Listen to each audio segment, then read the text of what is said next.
ഒരേ ജീവിതത്തിൽ തന്നെ കുള്ളനും ഭീമാകാരനുമായിരുന്ന ഒരാളെപ്പറ്റി എപ്പോഴെങ്കിലും കേട്ടിട്ടുണ്ടോ?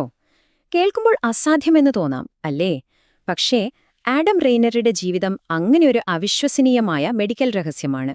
നമുക്ക് അദ്ദേഹത്തിന്റെ ആ അസാധാരണമായ കഥയിലേക്ക് കടക്കാം.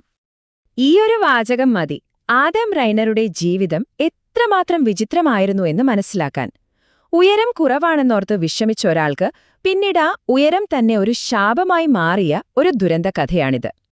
വൈദ്യശാസ്ത്ര ചരിത്രത്തില് ആദം റെയ്നർക്ക് ഒരു പ്രത്യേക സ്ഥാനമുണ്ട്. കാരണം എന്താണെന്ന് വെച്ചാല് കുള്ളനായും ഭീമാകാരനായും ഔദ്യോഗികമായി തരംതിരിക്കപ്പെട്ട ഒരേ ഒരു വ്യക്തി ഒരുപക്ഷേ അദ്ദേഹം മാത്രമായിരിക്കും. അപ്പൊ അതെങ്ങനെ സംഭവിച്ചു എന്ന് നമുക്കൊന്ന് നോക്കാം. നമുക്ക് കഥയുടെ തുടക്കത്തിലേക്ക് പോകാം. ആദമിന്റെ ചെറുപ്പകാലത്ത് അദ്ദേഹത്തിന്റെ ഐഡന്റിറ്റി തന്നെ ഈ ഉയരക്കുറവായിരുന്നു. ഒന്നാം ലോക മഹായുദ്ധം നടക്കുന്ന സമയം അദ്ദേഹത്തിന് സൈന്യത്തിൽ ചേരാൻ വലിയ ആഗ്രഹമുണ്ടായിരുന്നു. 18 വയസ്സുള്ളപ്പോൾ പോയി നോക്കി. പക്ഷേ ഉയരം വെറും 4 അടി 6 ഇഞ്ച്. അതുകൊണ്ട് എടുത്തില്ല. ഒരു കൊല്ലം കഴിഞ്ഞ് 2 ഇഞ്ച് കൂടി വെച്ചപ്പോൾ വീണ്ടും പോയി. എന്നാലും ആർമിക്ക് വേണ്ട മിനിമം ഹൈറ്റായ 4 അടി 10 ഇഞ്ചിൽ എത്താൻ പറ്റിയില്ല. അങ്ങനെ 2 തവണയും അദ്ദേഹത്തെ റിജക്ട് ചെയ്തു. ശരിക്കും പറഞ്ഞാല് നിയമപരമായി ഒരു കുള്ളലായിട്ടാണ് അദ്ദേഹത്തെ കണക്കാക്കിയിരുന്നത്. പക്ഷേ ഇവിടെയാണൊരു ട്വിസ്റ്റ്.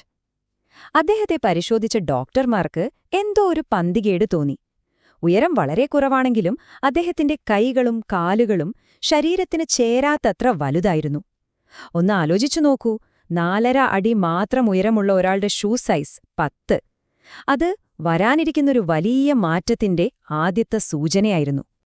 അങ്ങനെയിരിക്കെ അദ്ദേഹത്തിന് ഒരു 21 വയസ്സായപ്പോൾ ആരും ഒട്ടും പ്രതീക്ഷിക്കാത്ത ഒരു കാര്യം സംഭവിക്കാൻ തുടങ്ങി. 21 വയസ്സില്, അതായത് സാധാരണഗതിയിൽ നമ്മുടെയെല്ലാം വളർച്ചയൊക്കെ നിൽക്കുന്ന ഒരു പ്രായം, അല്ലേ? അന്ന് ആഡം റെയ്നറുടെ ഉയരം വെറും 4 അടി 8 ഇഞ്ച് മാത്രമായിരുന്നു. എന്നാൽ കൃത്യം ഒരു 10 വർഷം കഴിഞ്ഞ് 32ാമത്തെ വയസ്സിൽ അദ്ദേഹത്തിന്റെ ഉയരം എത്രയായെന്നറിയാമോ? 7 അടി 1 ഇഞ്ച്. വിശ്വസിക്കാൻ പറ്റുന്നുണ്ടോ?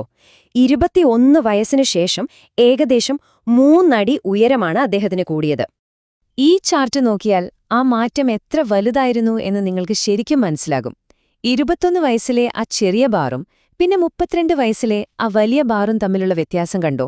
ഇത് ശരിക്കും പറഞ്ഞാൽ അന്നത്തെ ഡോക്ടർമാരെയൊക്കെ ഞെട്ടിച്ചൊരു സംഭവമായിരുന്നു. അപ്പോ സ്വാഭാവികമായും ഒരു ചോദ്യം വരും, അല്ലേ? എന്തായിരുന്നു ഈ അസാധാരണമായ വളർച്ചയ്ക്ക് പിന്നിലെ കാരണം? അങ്ങനെ ഡോക്ടർമാർ കാരണം കണ്ടെത്തി. രോഗത്തിന്റെ പേര് അക്രോമെഗാലി. സംഭവം ഇത്രയുള്ളൂ. നമ്മുടെ തലച്ചോറിൽ വളർച്ചയെ നിയന്ത്രിക്കുന്ന ഒരു പിറ്റ്യൂട്ടറി ഗ്ലാൻഡുണ്ട്. അവിടെ ഒരു ട്യൂമർ വന്നാൽ അത് ആവശ്യത്തിൽ കൂടുതൽ ഗ്രോത്ത് ഹോർമോൺ ഉണ്ടാക്കാൻ തുടങ്ങും. അങ്ങനെ ശരീരം നിയന്ത്രണമില്ലാതെ വളരും. അതാണ് ആദമിനും സംഭവിച്ചത്. ഈ അക്രോമെഗാലിയുടെ ലക്ഷണങ്ങൾ എന്തൊക്കെയാണെന്ന് നോക്കിയാൽ ആദമിന്റെ കഥ കംപ്ലീറ്റ് ആവും.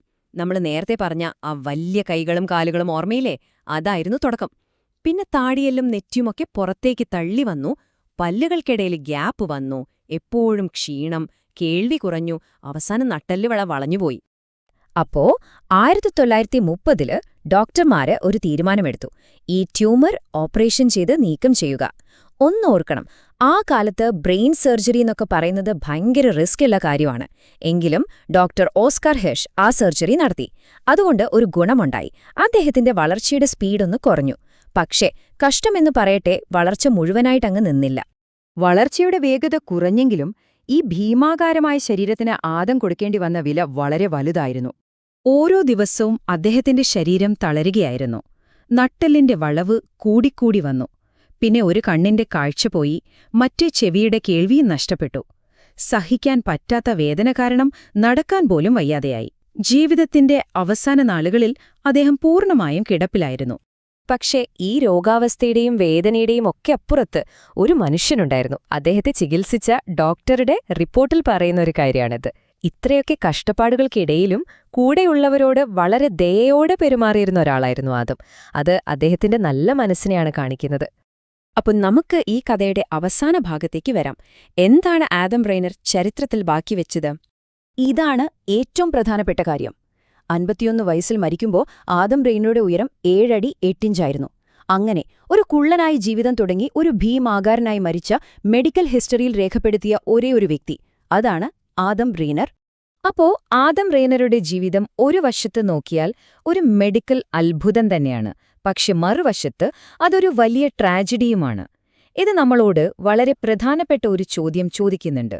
നമ്മുടെ ശരീരം അല്ലെങ്കിൽ പ്രകൃതിയുടെ നിയമങ്ങളെ മറികടക്കാൻ ശ്രമിക്കുമ്പോൾ ഒരു മനുഷ്യൻ കൊടുക്കേണ്ടി വരുന്ന വിലയെന്താണ്?